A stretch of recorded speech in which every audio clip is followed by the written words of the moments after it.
Propel Fitness Water. With Gatorade electrolytes, zero sugar, and vitamins, Propel hydrates better than water to help you get the most out of your workout and get back to your best self. What propels you? Propel with Gatorade electrolytes. So good, so good, so good. New fall arrivals are at Nordstrom Rack stores now. Get ready to save big with up to 60% off brands like Vince, Steve Madden, Kate Spade New York, and Boss. Stock up on the latest trends like animal print, lace, and suede. Join the Nordy Club for free to unlock exclusive discounts, shop clearance, and new arrivals before anyone else, and so much more. Plus, you can buy online and then pick up your order at your favorite Rack store. It's fast and free. Great brands, great prices. That's why you rack. From the Fifth Quarter Studios in Madison, Wisconsin, you're listening to Coach Unplugged. And now, your host, Steve Collins.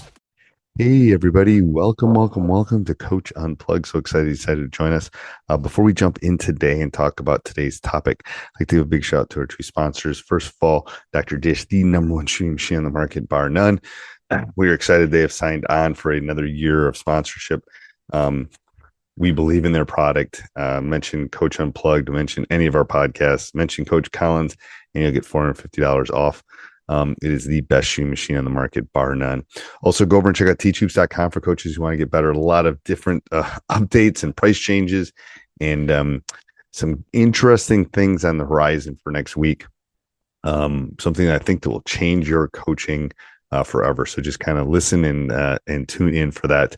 For the next couple of days, we're going to give you some sneak peeks on some of our podcasts in our podcast network. Today, we're going to give the leadership basketball the basketball leadership podcast. It's I'll put the link down below if you want to come over and sign up for that and listen to it. It goes out weekly, and it's going to talk about basketball. It's going to talk about leadership and culture and building the team that you want. So I hope you enjoy it, and let's head off to the podcast. From the Fifth Quarter Studio in Madison, Wisconsin, you're listening to the Basketball Leadership Podcast. Here are your hosts, Steve Collins and Greg Berg.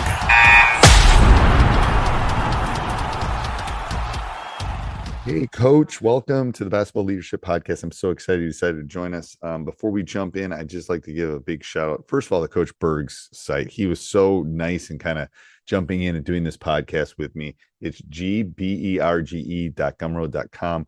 Go over and check it out. He's got his team leader OS, which is awesome. Rocks. I'm just telling you. But he's got his all sorts of free preseason checklists, leadership things. Go over and check it out. And then go over and check out teachhoops.com for coaches who want to get better. I would put it up, 14-day free trial. You can go and kick the tires around and look at everything and look at the preseason course and the off-season course and everything that you need to become a better basketball coach. That's how much I believe in this resource. It's something I would have wanted as a young coach. I think it's something that you'll want. So go over and check it out. And let's head off to the podcast. All right. Welcome to the Basketball Leadership Podcast. I was just talking to Coach about this actual topic before we were jumping on. So I think we're just going to jump in because I think everyone does this a little differently. We're going to talk about captain selection. Go ahead, Coach. What's your thoughts on captain selection? Well, first of all, I think the thing that we all need to understand is we don't need captains, but we do need leaders. Okay, that's step one. I think number two is there's a lot of ways to select captains, and there's no right way or no wrong way.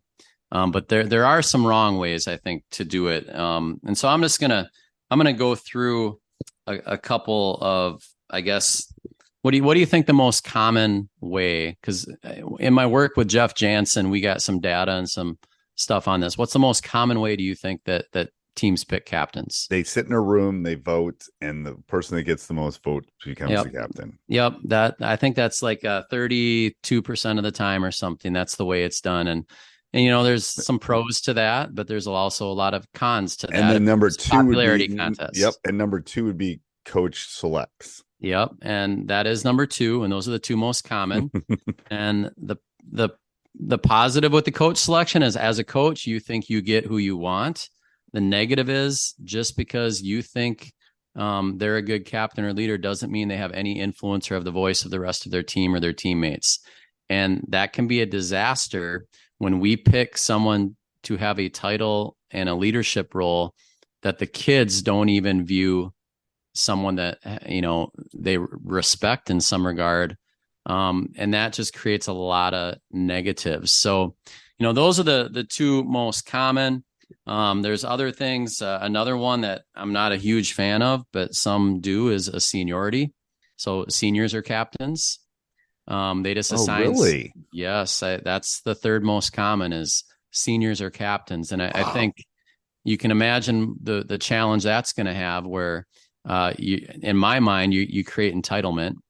It's kind of like, are your seniors entitled to all get to play just because they're seniors, or is everything earned? And I'm a big believer. Our whole mantra of our program, no deposit, no return, everything is earned. Playing time is earned. Leadership is earned. All of that is earned. But yeah, the seniority one is I think a tough one. And then there's a lot of, there's rotation system. There's hybrid models where, maybe a player nominates themselves and then the coach kind of approves it. There's leadership councils on bigger teams. There's an interview application process. And then there's one, and I think you're going to go here, but no captain is selected. And that's an option. And then finally, the worst one is when you don't have leaders at all and the coach has to be the leader. And so there's a lot of ways to select. The leadership leaders. council one intrigues me. One of my friends does leadership council. That does intrigue me because I think you get more voices. You do. And I think for bigger teams like football teams, I think that's really a positive, because you might have 50, 60, 70 kids in some regard, and you got position groups, and you need leadership in each group. I know, Deion Sanders, their team is going crazy right now at Colorado, and he doesn't have captains. He calls them, I have leaders and I have dogs. That's what he called them, which I thought was interesting. But I think more and more people are shifting away from captains, because it can create this positional authority thing, which can be really negative on a team. I think you have to do it right. I mean, if you have a captain, you really have to be clear with your kids what a captain means, what you're looking for. I know, and I can talk about what I generally do. I don't know if you want to talk about what you do, or you want me to go first. Well, I don't have captains per se. Yep. But it's also, there's a little bit of a legacy. Like, you have captains at the beginning of the game that have to talk to the official. Yeah. But I've never, in probably 15 years, told who to go to center circle. They just know. They know. I do a lot of that. And they just go. And it's like, and we don't make a big deal about it, because it's like, it might, it really, if the wrong kid goes to the center circle, the other leaders are going to tell them what are you doing? Like, go back. And like, and I've never had an issue of like, that person shouldn't be there. I've had maybe more than I want to go to that center circle, but I've never had someone like, ooh, no. Yeah, they know. And they know. And I like it. I like that in the sense that there's some ownership, and I want them to have ownership in it. But we talk about leaders, and as coaches, we're talking to specific kids about specific things. But the whole captain thing is either for grandma or your college resume, I think, half the time. And I tell them that. I mean, I'm pretty blunt about it. It's like, that doesn't make you the leader. Correct. And so we have those discussions before that. And, and what's, COVID kind of put a little bit of step back, that I had to reestablish some of these things, but it was just, things were just kind of passed down from generation to generation. Yeah. Which is a huge cultural thing that I think as coaches, we can do a good job on too. But yeah. And I think, what's really important for coaches, if you are going to select captains, and number one, I do it different every year. I look at my team. There are years I don't have captains, much like what you do. There's years where, but we talk about leadership all the time. We talk about leaders. We talk about collective leadership. We talk about the different types of leaders, which we've done. So, I mean, we talk about leadership. Now, captains are those, the people that go to the center circle and maybe have the connection with the officials at the beginning. But what I do at the beginning of the year is we have a 3-4 page document called a self-perception survey that I give my kids. And I do this for role definition. I do this for leadership development. And so kids, I'm guiding them through what I want in a leader, what I'm looking for in a leader. Who are the 3 toughest kids on our team? Who are the 3 most positive kids on our team? Who are the kids that you want with the ball in their hand at the end of a game? Just I guide them through these questions. And then at the end of that guiding, I ask them, based on everything that we just talked about, that is the makeup of a leader, if you had to pick 2 kids that are the 2 best leaders on our team, who would they be? And then they do that. And then I look at this and then I make a decision what I want to do with leadership after that. Because if I have 5, 6 different kids that are all out there, I may not have captains. I may, and we're at this long enough. I kind of know, I know who I want our leaders. I want our tone setters to match our captains. That's really my ultimate goal. The other thing I do with that is a little bit of a side note, but since we're talking about this self-perception handout, and this is probably a whole nother podcast, but we're in the preseason. I have the kids, okay? I say, if we had a game tomorrow, okay, who's going to be our top 5? And who are going to be our first 3 kids off the bench? And who's going to be our second tier off the bench? And I want you to list these out, including yourself in this list. Okay, so every kid confidentially makes a list of role definitions. You do this preseason? Yep. And we do this, we do this postseason too, because and we do it for an entire program. So we don't tend to put the freshmen in, but sophomores through seniors, we do the exact same thing, because at postseason I want to have the discussion, and then I love that doing the preseason part too, because it's really about discussions. Like if you think you're number 2 and you're really number 12, then we got to have it. I love that perception thing. I have it. And then, we're both math nerds. So I take that and I put it on a spreadsheet and I average it out, and I take max and min, everything. And I'm looking at the difference between what they rate themselves, where they think they're at, where the team is, and then where I think they're at. And I know before the season starts, because then I have my individual player meetings as we're starting the season, if I have to have a discussion with a kid because their role may not be what they thought. Right.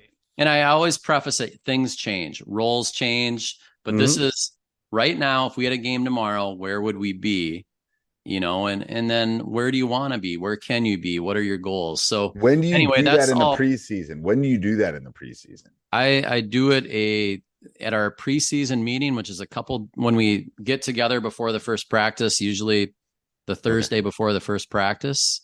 It's based on the summer. After you selected the team, or how does that work? Yeah, no, it's before, but we don't generally have to make cuts. I mean, when we have to make cuts, it's taking a couple juniors and maybe shifting them down to JV. Okay. We don't have to necessarily always cut. We've been pretty fortunate that way. Wow. Yeah, it's kind of that's nice, because I probably cut more kids than you have in your team, probably. Yeah. No, they kind of sort themselves out through through their development, and we're a smaller school, so I think that helps as well. Yeah, I love that. I love that though, because it does give that perception. I like that. All right. Any other things on captain selection or thoughts on captains? No, I think just in summary, you need leaders. You don't need captains. There's a lot of ways to select a captain if you choose so, but you need to be purposeful, and you really need to communicate with the kids what you look for in a leader. And I wouldn't even use the word captain, in a leader, and how that fits with your goals for your team. And I think that's the biggest message for coaches. I think that name needs to change. Maybe that's the push we got to have. I mean, is it hockey that has the C on it? Like, I know change hockey, it to an L. Yeah, something like leader. It should be leader rather than captain. I know. Maybe that will be our big push. All right. Till next week, Coach.